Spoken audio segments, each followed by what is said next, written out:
నా పేరు సాయి సూరజ్. నేను ట్రిపుల్ ఈ సెకండ్ ఇయర్. అంటే జూనియర్స్కి సీనియర్స్కి మధ్య ఇంటరాక్షన్ కోసం ర్యాగింగ్ అంటున్నారు, కొంతమంది ర్యాగింగ్ అవసరమే లేదంటున్నారు. అసలు ఈ ర్యాగింగ్ని పూర్తిగా నిర్మూలించాలి అంటే యువత బాధ్యత ఏంటి? యువత బాధ్యత ఏం లేదు, అందరినీ మనము ఈక్వల్గా ట్రీట్ చేయాలి. ఫస్ట్ ఆఫ్ ఆల్ ఎలా అంటే ఇప్పుడు ఫోర్త్ ఇయర్కి ఫస్ట్ ఇయర్కి తేడా ఏం లేదు. వాళ్ళు చదువుకోనికి వస్తున్నాం, మనము చదువుకోనికే వస్తున్నాం. మన డ్యూటీ ఏంది? చదువుకోవాలి. ఏమైనా ఎక్స్ట్రా సర్క్యులర్ యాక్టివిటీస్ ఉంటే పార్టిసిపేట్ కావాలి. కాలేజ్ కండక్ట్ చేసే ఈవెంట్స్ అన్నిట్లో ఇంటరాక్షన్ కావాలి. జూనియర్స్కి ఏమైనా హెల్ప్ కావాలంటే చేయాలి. As a senior it is our duty to look after our juniors. So ragging is not necessary only for interaction.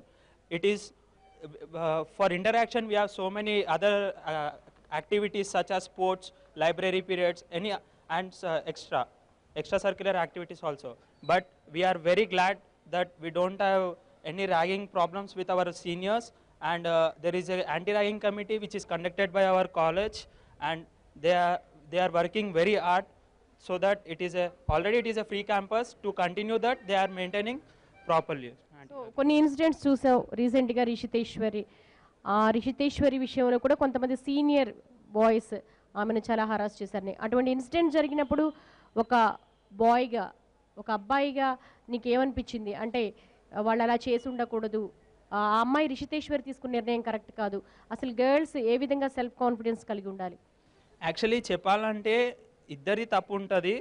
ఎలా అంటే ర్యాగింగ్ అనేది చేయాలి, చేసినా అది ఒక లిమిట్. వాళ్ళే చెప్పారు కదా అవసరం లేదని. అవసరం లేదు మ్యాక్సిమం. ఎలా అంటే కొన్ని కాలేజెస్లో కొందరు ఉంటారు, అందరు మెంటాలిటీ ఒక లెక్క ఉండదు. కొందరు ఏంటంటే ర్యాగింగ్కి ఇష్టపడతారు, కొందరు ఇష్టపడరు. అలా ఉన్నప్పుడు ఏం చేయాలంటే వాళ్ళు ఎంజాయ్ చేయాలి, జూనియర్స్ సీనియర్స్. అప్పటి వరకు బాగుంటుంది. అది ఎప్పుడైతే లిమిట్ క్రాస్ అని తెలియంగానే మన ప్రిన్సిపల్ కానీ ఫ్యాకల్టీ అంత భయం ఉన్నప్పుడు, అమ్మాయిలు భయపడ్డా కానీ మన ఫ్రెండ్స్ సీనియర్స్ ఎలాగో తెలిసిన వాళ్ళు ఉంటారు, వాళ్ళకి ఇన్ఫామ్ చేస్తే యాంటీ ర్యాగింగ్ కమిటీస్ ఉన్నప్పుడు కూడా సేమ్ ఏజ్ ఉంటుంది కాబట్టి వాళ్ళకి ఇన్ఫామ్ చేస్తే వాళ్ళు టేక్ కేర్ చేసేస్తారు. దాంట్లో ప్రాబ్లం ఏమి ఉండదు. ఒక అమ్మాయి ఒక ర్యాగింగ్కి గురైంది, చాలా మానసికంగా బాధపడుతుంది. ఆమె ధైర్యంగా వెళ్ళి ఏదైతే ఉందో క్యాంపస్లో ప్రిన్సిపల్కి కంప్లైంట్ చేసే పరిస్థితులు ఉంటున్నాయి అసలు నేటి కాలేజెస్లో? యాక్చువల్గా ఫస్ట్ ర్యాగింగ్ చేసే వాళ్ళకంటే దాన్ని సపోర్ట్ చేసే వాళ్ళ తప్పు ఎక్కువ ఉందని చెప్పొచ్చు. రిషితేశ్వరి కేసులో చూసినట్టయితే ప్రిన్సిపల్ తప్పు ఉందని రూమర్స్ వచ్చాయి. అది ఎంతవరకు నిజము అబద్ధం అనేది పక్కకు పెట్టేస్తే, ఫస్ట్ మెయిన్ రీజన్ ర్యాగింగ్కి మెయిన్ రీజన్ ఏంటంటే లైక్ సీనియర్స్ చేస్తున్నారు, జూనియర్స్ ఏమనుకుంటున్నారు, సీనియర్స్ మమ్మల్ని చేశారు, ర్యాగ్ చేశారు, మనం ఎందుకు చేయొద్దు, మనం కూడా చేద్దాం, అది ఒక రీజన్గా మారుతుంది. ఇక్కడ మనం ఆలోచించాలి, యాజ్ అ స్టూడెంట్గా మనం ట్రెండ్ని ఫాలో అవ్వద్దు, ట్రెండ్ని సెట్ చేద్దాం.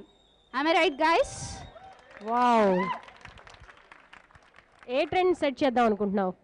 లైక్ సీనియర్స్ ట్రెండ్ సెట్ చేశారు ఇంతవరకు ర్యాగింగ్ చేద్దామని. Okay, so let's take that. You are a junior or senior? Senior. మరి నువ్వు సెట్ చేసావా? చేస్తున్నాం కదా. ఓకే, లైక్ మెథడిస్ట్ అనేది ఫ్రీ ర్యాగింగ్ క్యాంపస్ కాదు, ర్యాగింగ్ ఫ్రీ క్యాంపస్. ఓకే. నా పేరు మోనిక, నేను సిఎస్సి ఫస్ట్ ఇయర్ చదువుతున్నాను. నా దృష్టిలో ర్యాగింగ్ అంటే ఎలా ఉండాలంటే, ఎందుకంటే మేము ఫస్ట్ ఇంజనీరింగ్ కాలేజ్లో అడుగు పెడుతున్నాం, మాకేం తెలీదు, కొత్త క్యాంపస్, కొత్త లెక్చరర్స్, కొత్త సీనియర్స్, వీ గెట్ షివర్డ్ అనమాట. అలా వచ్చినప్పుడు వాళ్ళు ఏంటంటే మనం తక్కువగా చూస్తారనమాట. వాళ్ళు చూసి లైక్ అడగడం అంతవరకు బాగుంటుంది, ఎందుకంటే మాకు తెలియదు కాబట్టి. నేను ఏం చెప్దాం అనుకుంటున్నానంటే, గర్ల్స్ అందరికీ మనకంటూ సెల్ఫ్ కాన్ఫిడెన్స్ ఉండాలి. దానికి ప్రతి సమస్యకి ఏదో ఒక సొల్యూషన్ ఉంటుంది, ఆ సొల్యూషన్ మనం ఫైండ్ అవుట్ చేయాలి. అంతేకాని మనము ఇలా డిసిజన్స్ తీసుకోవడం వల్ల ఏంటి, మన పేరెంట్స్ ఎంత బాధపడుతుంటారు, ఇంకా తిరిగి రాదు, మన ఈ లైఫ్ తిరిగి రాదు. కాబట్టి ఏంటంటే మన సెల్ఫ్ కాన్ఫిడెన్స్ కలిగి ఉండాలి. ప్రతి ఒక్క సమస్యకు ఒక సొల్యూషన్ ఉంటుంది కాబట్టి ఆ సొల్యూషన్ మనం అప్లై చేయాలి. అంటే అమ్మాయి ప్రిన్సిపల్ చెప్పింది, ఇంకా పేరెంట్స్ కూడా చెప్పింది, వాళ్ళు రియాక్ట్ కాకపోవడం అంటే వాళ్ళు కూడా ఏదో చిన్న థింగ్ ఏమో ఉంటుందిలే అనుకుంటారు. అది చిన్న థింగ్ కాదు, చనిపోవడం అంటే is not just a simple thing.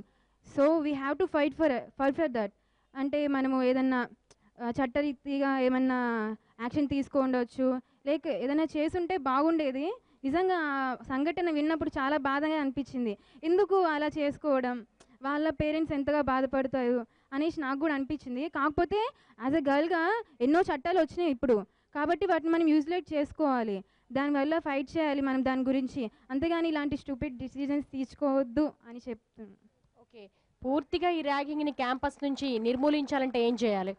Campus నుంచి నిర్మూలించాలంటే ఇప్పుడు చట్టాలు ఉన్నాయండి, కానీ చట్టం దాకా ఎందుకు పోవట్లేదంటే మేబీ వాళ్ళ స్టాఫ్ లేదా వాళ్ళ కరెస్పాండెంట్స్ అంతగా తీసుకెళ్ళట్లేదేమో, అంటే వాళ్ళు కూడా లైట్గా తీసుకుంటున్నారేమో. అంటే పక్కా మనం ఏదో ఒకటి మన సొల్యూషన్ అనేది తీసుకురావాలన్నమాట.